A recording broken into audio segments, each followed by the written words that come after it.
Yo, what's good, YouTube? Back in the mix again. So we got a major update here. Not on the audio, but on the car itself. So I replaced the oxygen sensor. Of course, I changed the wrong side as usual, but it's working. I don't want to take it out. Left it in there. So I had to order another one. So the one that I needed was a Bank One sensor 2.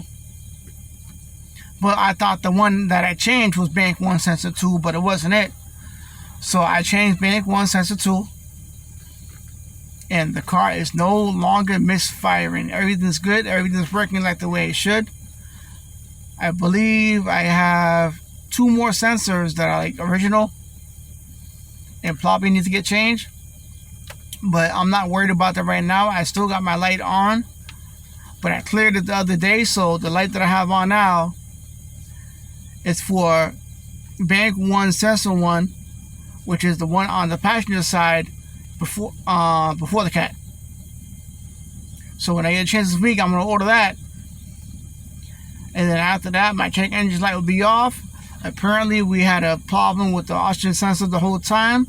So what was happening is that with the oxygen sensor, it was causing the car to run rich. So because the car was running rich, it was flooding the cylinder, which was causing the car to misfire, which was giving me the codes for number 6. It was giving me a code for number 2 cylinder. And sometimes it would give me a code for number 4 cylinder. And then I thought I had something to do with the other shit that I changed, which was the injectors, but I had nothing to do with the injectors, even though it was dirty.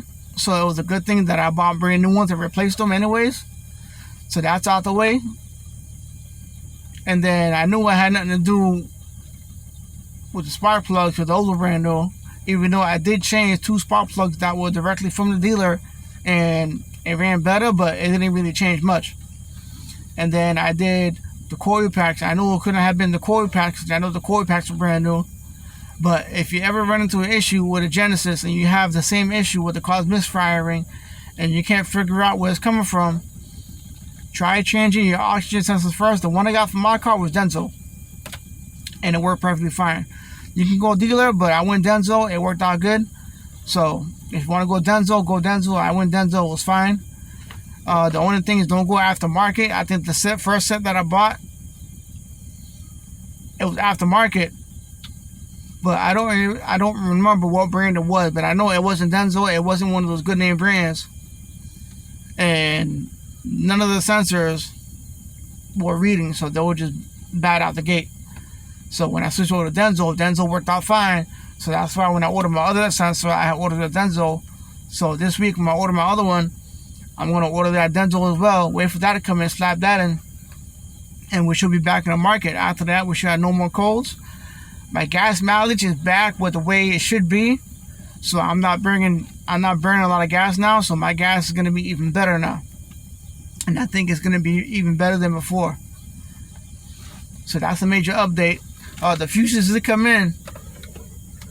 So what I ended up doing was, my plan is with the fuses is I was going to put them upright, but I can't put them upright because the way the trunk is configured, it gave me no place to mount it because it's so far in there. I had no place to mount it to the wall. So what I'm going to have to do is I'm going to have to invert it like this, so that the fuses are facing in front of you, and then the L bracket is going to be facing up instead of facing frontward. So once I do that, I'm going to have to drill a hole, probably get like a nut bolt situation, see if I can get like a nice little like fancy cover that goes over that, so that you can't see that there's nut and bolt going through the wood, because you are going to see that. And all that should be good to go. And then from there, the only thing I'm waiting on now is I did all my rounds the other day. Didn't show a video of it because I figured it was pointless, because it was something quick. And everyone knows how to do a ground. It's not rocket science. But I think a video I ain't gonna post is I'll show you what I made, how it came out. It came out very good. I wired everything up the other day. To each fuse, the only thing I need now is just I'm waiting for the 25 foot of the 4 gauge from Sky High Audio to come in. And then on the day where it's not cold and it's manageable and I can work outside, then from there I'm going to take the opportunity to mount the fuse box permanently.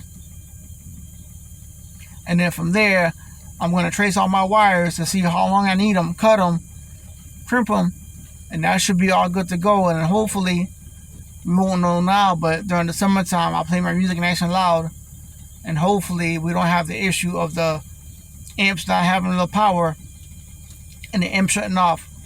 Not really much of really working today doing the update. It is freezing cold, and I'm waiting for my customer to show up so I can work on his car. But although it's not YouTube, that's the official update. Car is running up and butter. If you do have any questions on how I fix it or how I diagnosed it to get it fixed, just do me a favor, leave a comment in the inbox section, and I'll definitely write back. Alright, YouTube, we out here.